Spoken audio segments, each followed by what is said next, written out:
Je t'aime, Eurydice. Comme je t'aime.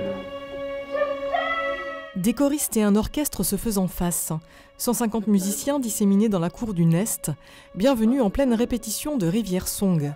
Un opéra éclair revisitant le mythe d'Eurydice et d'Orphée qui sera donné sur les bords de la Moselle à Thionville le 21 juin prochain. Une véritable création contemporaine, projet croisé entre amateurs et professionnels, dont l'objectif est de placer musique et théâtre dans le paysage et qui plus est, de faire sonner la Moselle.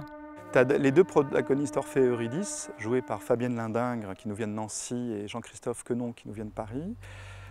Et puis on a un groupe de narrateurs, un chœur, composé d'enfants et de femmes, qui sont issus des classes de formation musicale et de la classe chorale du conservatoire de Thionville, qui racontent l'histoire.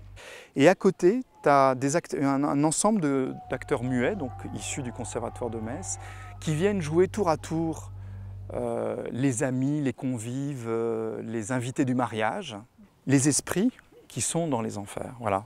Tout ça, ça commence à faire un peu de monde. Allez, tout le monde ensemble. 1, 2. Je t'aime, Orphée. Ah oui, mais le Orphée, il faut y aller un silence avant, hein. Du monde qui s'est laissé driver par le compositeur Éric Abécassis, qui n'a pas hésité à mélanger les genres, livrant ainsi une partition expérimentale, électronique et instrumentale inspirée par la rivière et les grands espaces. J'aime bien emmener le concert et j'aime bien emmener la musique en dehors des salles. Je trouve que ça suscite d'autres écoutes, une autre attention. Ça rencontre un autre public aussi. Et pour moi, c'est assez intéressant de faire ça, parce qu'on peut faire des choses qu'on ne peut pas faire dans des salles, en fait. Et évidemment, l'espace pour un musicien, c'est quelque chose d'extrêmement important, parce que on peut jouer avec des profondeurs, on peut jouer avec le proche, le lointain, avec des notions justement peut pas tellement, avec lesquelles on ne peut pas tellement jouer en salle de concert, par exemple.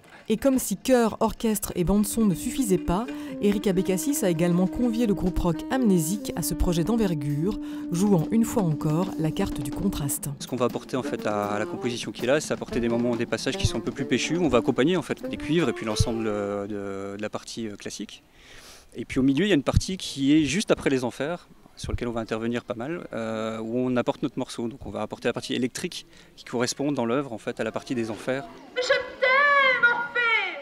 C'est un challenge, hein. Puis c'est rigolo aussi parce qu'on va se retrouver dans des configurations qui sont pas habituelles, parce que là on va se retrouver, moi je vais me retrouver dans un bâtiment à 80 mètres des musiciens avec lesquels je chante, c'est pas très habituel.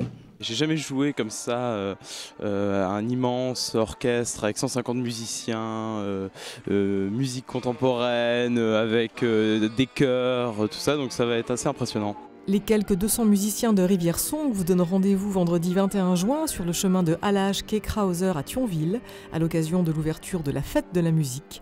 Une expérience musicale et théâtrale unique en son genre qui vous donnera l'occasion de savoir si Eurydice finit dans les bras d'Orphée.